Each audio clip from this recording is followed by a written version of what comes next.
kinerja dari Bapak Anies Baswedan. Dinilai gagal, Adiana Pitupulu beri sindiran menohok janji Anies baru 4-5% yang terrealisasi. Rakyat kecewa berat, tagih 95% sisanya, gitu kok maunya pres? Mana dibulinya Anies? Nggak ada gitu loh. Kalau kemudian kita bandingkan dengan apa yang terjadi pada proses pilkada kemarin, kita tahu siapa yang dibully secara fisik. Didatangi, dipersekusi, diintimidasi dan sebagainya. Untuk Anies saat ini tidak ada. Bahwa ada 1-2 kalimat kata akun segala macam itu bukan pusaran.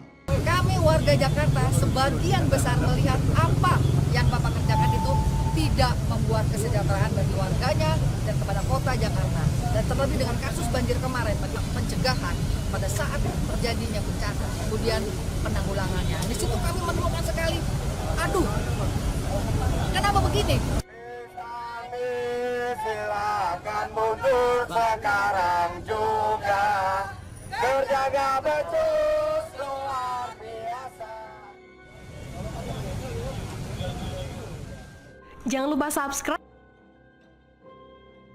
Politikus PDIP Adiana Pitupulu meminta Gubernur DKI Jakarta Anies Baswedan lebih fokus menjalankan tugasnya dan tidak terseret dengan wacana Pilpres 2024. Ia mengingatkan Anies untuk segera memenuhi janji politik saat Pilkada DKI Jakarta lalu, yang menurut Adian baru terrealisasi 4-5% dan rakyat masih menunggu janjinya yang 95%. Menurutnya, walaupun Anies mempunyai hasrat politik untuk ikut Pilpres 2024, tak perlu dilakukan saat ini. Hal tersebut bisa dilakukan 1 tahun sebelum 2024. Bapak Gubernur, tolong lihat di sini lah. Anak-anak butuh sekolah juga, dan nggak kayak ibu-ibunya.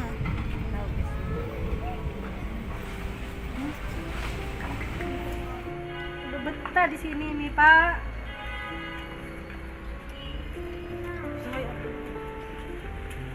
Gimana ini solusinya Pak? Kasih aja Pak sedikit-sedikit tempat Pak. Kasihan anak-anak sekolah Pak.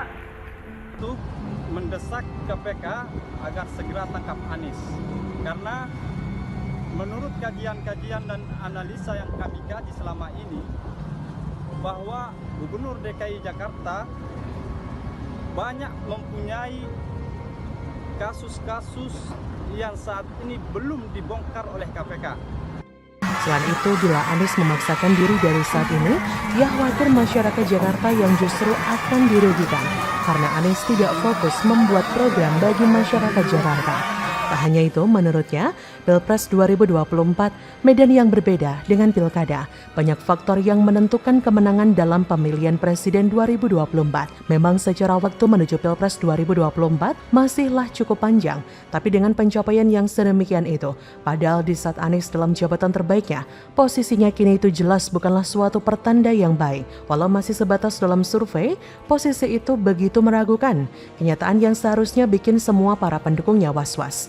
Karena dalam realisasi program dan kinerja, Anies tidak pernah tulus membantu rakyat. Ia hanya memberikan janji-janji manis tanpa ada program satupun yang bermanfaat bagi warga. Jelas sekali bahwa kata tanggung jawab seperti semakin kabur selama Jakarta dipimpin oleh sosok yang lekat dengan politik identitas itu. Kalau dia memang bertanggung jawab, mungkin tidak pernah ada agenda jamuan makan bagi perwakilan ketujuh fraksi DPRD DKI Jakarta terkait Formula E. Kalau orang ini bertanggung jawab dengan janji semasa kampanye, terutama soal program rumah DP 0, maka harusnya tidak akan ada revisi besar-besaran soal target pembangunan rumah yang semula dijanjikan untuk warga Jakarta yang berpenghasilan rendah itu.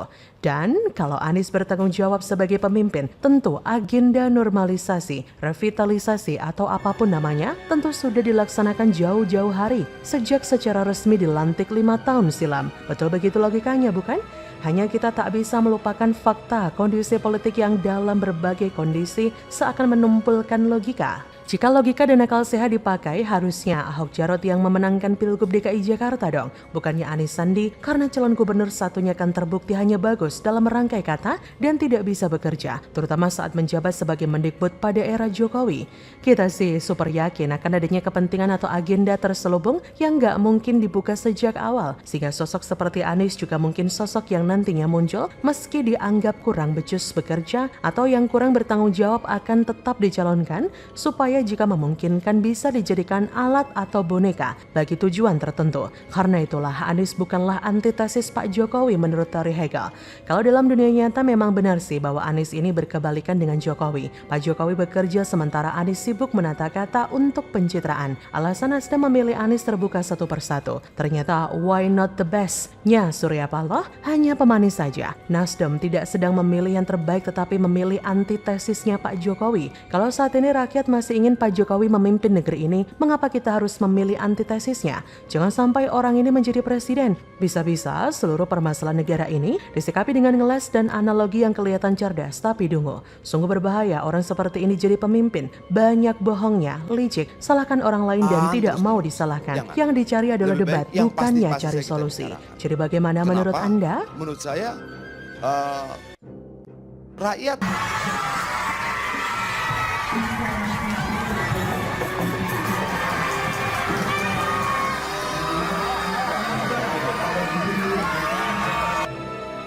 Dulu batu, sekarang plastik. Proyek Koplak tiang pembatas lajur sepeda plastik ala Anies. Jakarta makin bubrah. Kayak gini kok jadi gubernur, nis. Yang nonton Casablanca itu kan sepeda motor aja nggak boleh lewat. Alasannya kan karena anginnya begitu kencang. Coba aja Bung, kita kan pernah naik mobil buka jendela deh kalau lewat itu. Dengan kecepatan 40 sampai 60 km per jam itu anginnya kencang banget kan. Nah, terus ditambah lagi pemisah jalannya rendah sekali, itu sangat bahaya. Kita tahu sudah beberapa kali terjadi kecelakaan ya, pengemudi sepeda itu jatuh ke bawah gitu. Itu pertama. Ada dua, yang permanen dan non permanen. Yang permanen itu yang dikasih pembatas.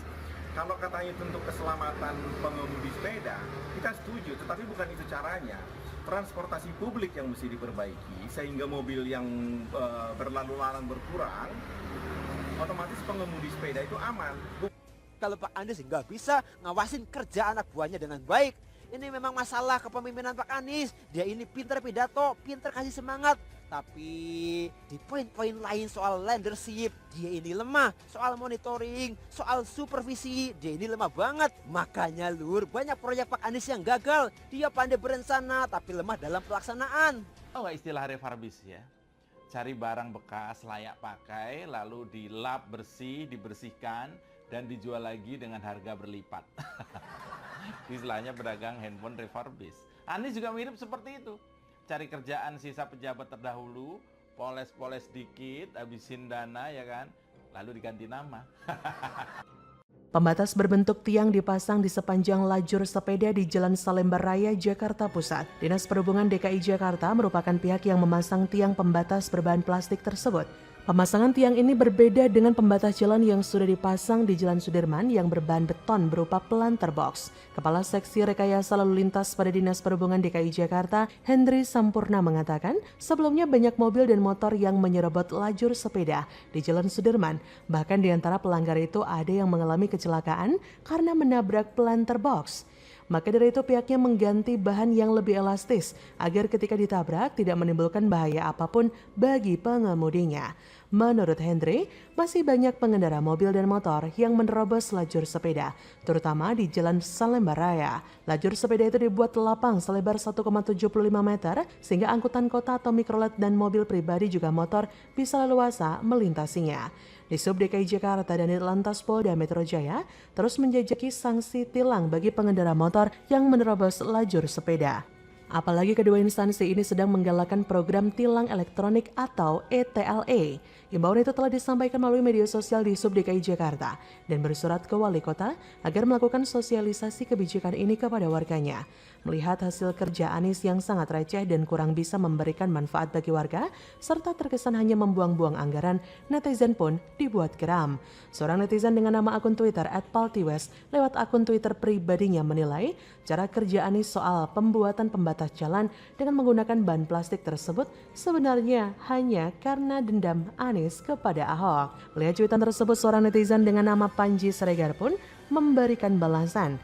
Panji berkata, setelah batu sekarang plastik, kenapa ya ada kekhususan bagi pengguna sepeda? Padahal yang memakai sepeda di saat kerja tidak sampai 60%. Baiknya sepeda dipakai car free day karena kualitas udara baik bukan mau bekerja. Bisa-bisa kena TBC. Anies hanya ingin mengacaukan Jakarta saja. Di semua ruas jalan dibuat jalur sepeda, tapi nggak ada sepedanya. Cuma kerjaan nggak ada guna. Netizen lain pun juga ikut memberikan tanggapan. Akun Anen36 pun menilai kebegoan dan kearoganan sang boneka Google yang membuat Jakarta mundur lagi dan hanya bekerja bagi kepentingan gerombolannya tanpa memperbaiki dan meningkatkan tata kota dan warganya. Karena politik balas budi 2017 yang brutal dan mencoreng wajah demokrasi Indonesia. Pilkada tersebut memang pilkada terburuk dengan hasil pemimpin Jakarta terburuk juga. Semuanya soal keberpihakan. Kata akun @kadiah, Anies pengen menunjukkan dirinya nggak bisa apa-apa. Kemudian dari Adbarca Mantiri, sebego-begonya Anies, tetap JKT58 yang lebih bego. Saya memang gak ada masalah dengan Anies, tapi gak ngerti juga sih sama kebijakannya. Coba dong, lihat pagar pembatas plastik tersebut, ada yang bisa jelasin gak apa gunanya? Bahkan, jalur sepeda tersebut tidak digunakan untuk semestinya. Jalur tersebut malah jadi tempat mangkal bajai dan jalur sepeda motor juga mobil. Karena jalannya yang sudah sempit, harus dipartisipasi lagi. Anies gak risau dulu sih sebelum mengimplementasikan kebijakan? Atau Anies berpikir dengan adanya jalur tersebut lantas bisa merubah orang jadi naik sepeda? Belum tentu dong bos. Yang ada Anies seperti membuang kotoran di bawah karpet. Ujung-ujungnya seperti yang sudah-sudah, dibongkar pasang lagi macam Lego. Padahal dengan anggaran 80 triliun, Anies bisa berbuat lebih banyak dan lebih baik. Dengan mengerjakan program jangka panjang, bukan program jangka pendek yang kerap mengalami bongkar pasang. Kenapa sih Anies nggak mau meniru gubernur sebelumnya dengan membangun busway seperti Koridor 13? Nyatanya dampak Koridor 13 rute Ciledug Kapten Tendean luar biasa. Orang-orang jadi lebih memilih naik busway daripada naik kendaraan pribadi. Karena waktu tempuh bisa dipangkas hingga 50%. Andai Anies mau belajar dari gubernur sebelumnya, Jakarta akan memiliki banyak infrastruktur jangka panjang yang sangat membantu masyarakat Jakarta. APBD bisa berguna untuk jangka waktu yang lama, bukan malah buat membiayai infrastruktur jangka pendek yang nantinya dibongkar pasang seperti Lego. Bagaimana menurut Anda?